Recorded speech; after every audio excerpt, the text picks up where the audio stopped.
obviously very clear they're very different cases. Do you think the Premier League will feel under a lot of pressure, given the decision that's been made on Everton, from other clubs to come down very hard on you? Do you feel that external pressure they will feel? I don't know. I think if the verdict from Everton was so quicker, and now it's delay a lot, is because the situations, the cases are completely different. So I don't know, the pressure to us at the end the judge is going to put both sides are going to decide. So I don't know. And just on the game and on Liverpool, obviously you've had some huge battles in recent years. You've beaten to the title twice by a point. Do you regard them as your biggest threat to the potential of a fourth consecutive Premier League title this year? Absolutely. It's one, not the one. I think Arsenal will be two.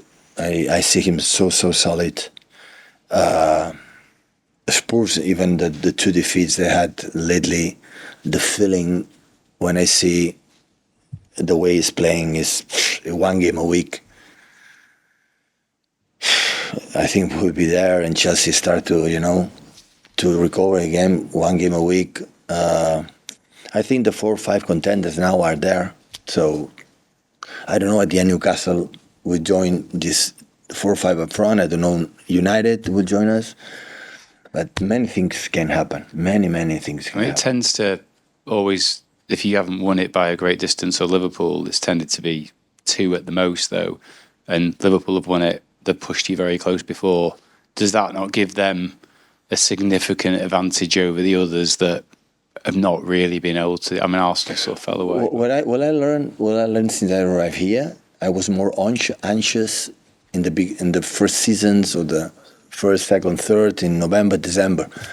Now I learned that the Premier League never ends. When you believe it's over, oh my God, there's still 10 games to play, and many things can happen.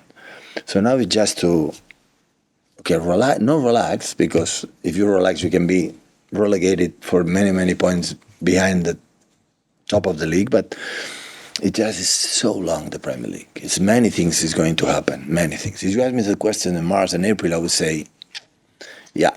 So I think Liverpool or City, or hopefully we can be there, or the other one. So many things can happen. But the reality, except an exceptional things, I think Liverpool in last season had a lot of problems in terms of injuries. When you have many injuries, there is no secret, so it's nothing to do. And that's why you're in the position, no playing in the Champions League this season. Liverpool always has been there, always. Have the ability to win games. When play good, they win. When don't play maybe equal, they have the ability to do it. And always, when start the City season, so Liverpool will be contender 100%. So I didn't expect Liverpool would be this season like the previous one.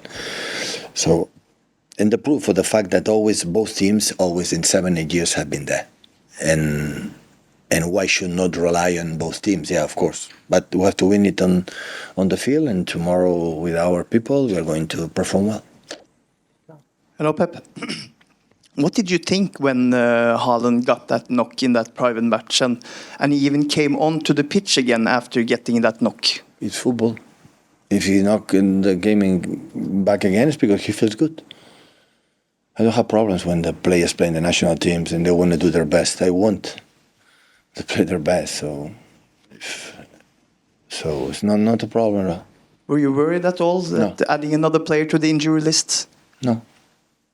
They don't want to get injured. I don't want to get injured. Sometimes happen. In many clubs, is injured. We are not an exception, so it's what it is. He can reach another milestone, reaching 50 goals in only 49 appearances. What separates Erling from the other strikers, top strikers that you have coached? Oh, listen, I don't follow the milestones from the players on the record, so I'm focused on Liverpool, what they have to do, and win the game.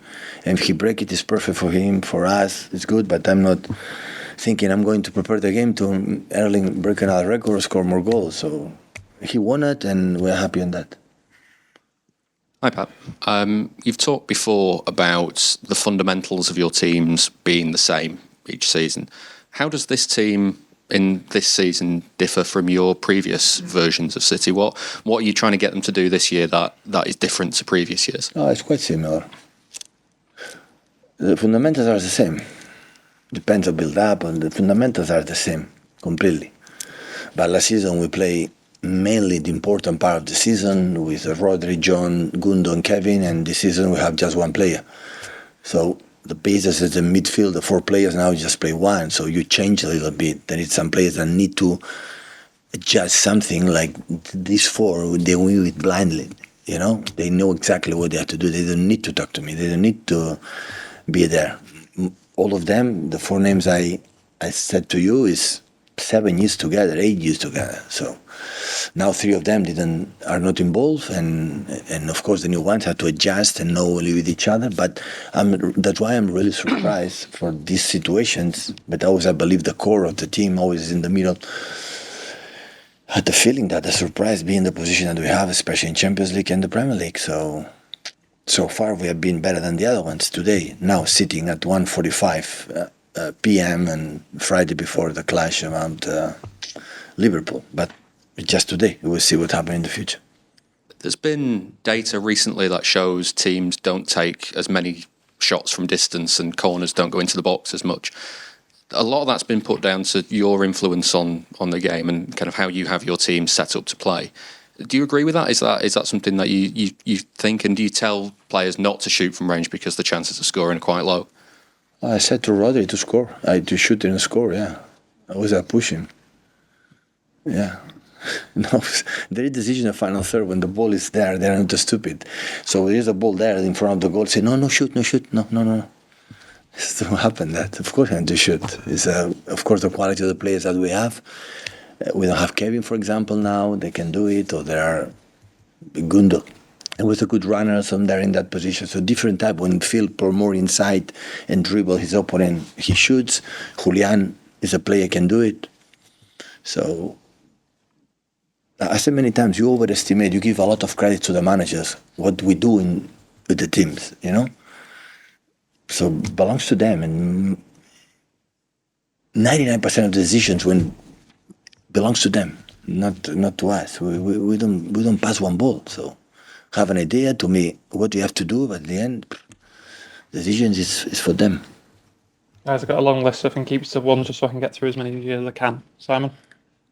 How different is tomorrow's game being at the Etihad rather than Anfield? I think Liverpool prefer to play in Anfield like we prefer to play here. So I never found a team like prefer to play away in front of your hands. Because you sort of know how difficult it is to go to Anfield, but do you feel like the Etihad has given you more of a home advantage kind of now this last year? Home advantage, home games always is advantage for the local team than the away team. That's for sure. For sure. Martin? Pep, it was quite a couple of weeks for Rico Lewis since we last saw you getting called up by England. How much was that deserved, and what did you see his performance? I didn't watch the game because in Barcelona I could not take it. So, but I heard and I spoke with him yesterday. He played good in the left position, being there, and he was awarded, I think, man of the match. I'm not a big. I don't know, sometimes it's first, sometimes not, but important is his opinion. He was happy, delighted, and very pleased. Say thank you to Gareth, to select him. It's just yesterday, the day before, turned, 19 years old, so young. And it's a big, incredible thing. So this age, play already in the national team for the first team is incredible. So, yeah, I think he's a nice guy. He's so calm. He didn't change his behavior 1 second since arrived from the second team training with us, and now it's completely the same. So, yeah, congratulate him for him, and I think English national team have a reality already. I think so, as a prospective players for the many, many years to come from national team. Yeah. Hiya, Pep. The manager's relationship with officials and referees has been quite a big topic over the last few weeks. I think Postecoglou said earlier in the week that managers as a whole probably need to be more well-behaved with referees, and company said there should be stricter punishments. Are those sort of things that you would go along with? Do you think it's gone too far I think it's getting better this season compared to the other one. It's good. When we behave bad, we have to be punished. I'm completely agree. Do you think the behaviour of the managers is getting better, or the fact that you're being punished is better? Compared to last season, I think so, but because the streak is ruled, I've been punished 3 yellow cards, and after that, I was suspended in Wolves game. So I believe what I'm going to say. I think I'm a nice guy. I want to behave good. I represent my club. Beyond myself, I represent institution, organization that have to defend properly. But it's a game, and that is not switch on, switch off, and I have to control. Sometimes emotions go out. But of course, I have to behave well. Yeah, of course. But sometimes you see something and you react. Otherwise, what would be our game without this passion that we had to put? Maybe because I'm a Latin person, so I don't know, but what should we do? Yeah. But when I'm sitting in front of you, now I'm a calm person. Of course, I know exactly what they have to do. And of course, we make mistakes. They make mistakes. It's part of the life, so mistakes. But I'm agree. So when we behave bad, it's not a problem. Guys, I got one each for Rob, Dave, and Jamie, please. Hi, Pep. Lots of people may still associate you with Jose Mourinho, given that you had those battles with each other in Spain. But when you look at your career as a whole, would you view Jurgen as the manager who's pushed you the most? Do you think? By far. By far. It's because we face 1,000 million times each other. By far, yeah. Just on Jurgen again, he's complained about the kickoff time tomorrow, 12:30. He says that Liverpool, I think, have had more early kickoffs after international breaks than any other team. Do you have any sympathy with him on that front? And does an early kickoff? I always have sympathy for Jurgen, so. Does an early kickoff? Honestly, no, honestly. So he says this is right. So he has his point to defend his club and his argument. So, but please don't blame Man City neither for that, please. So we are not involved. We're guilty of that. We ruined the Premier League, but I'm sorry. So it's not for that. It's a kickoff from them. It's our fault. But can an early kickoff can that affect the quality of the game at all? Or sorry? Not? Can an early kickoff like tomorrow affect the quality of the game or not at all? Does that not come into it? Well, it depends on what time the player is going to sleep. So I try to sleep early. Yeah. Hi, Pep. Just speaking generally, so not about City, not about Everton, what is your view of FFP? Should it even exist? Because some people think it shouldn't really exist because it stops a sort of dream scenario where a very rich entity comes and buys a small club and brings it up and, makes it better. So do you think it should even exist, FFP? No. I have a regulation. They decided to be the regulation to be the football more equal, and the laws must be respected. So we are under scrutiny, and I'm a big fan to follow the rules properly. And you do something wrong, you have to be punished. So society has been regulated, and the UEFA, FIFA decide to FFP. So I support completely. Always I am said, wait, guys, wait when it happened the sentence, and after we do it. I know you are in a hurry, come on, let's go. Not at all. No, I'm not talking about you, James. In general, so just to take a look, what happened in UEFA, I know what happened in UEFA, the months and months or weeks talking about that, and after the sentence, I know how many months and weeks and years talking about the resolution. So I know it. And after, immediately for the Premier League, and after for this 2012 or 13 or 14 happened. So no, yes, I don't know what happened exactly. So still is there. So just wait. We're innocent. People have to know it. We are innocent. And the moment it's going to sentence, okay, we're going to talk about that. Thank you, guys. Okay, thank you.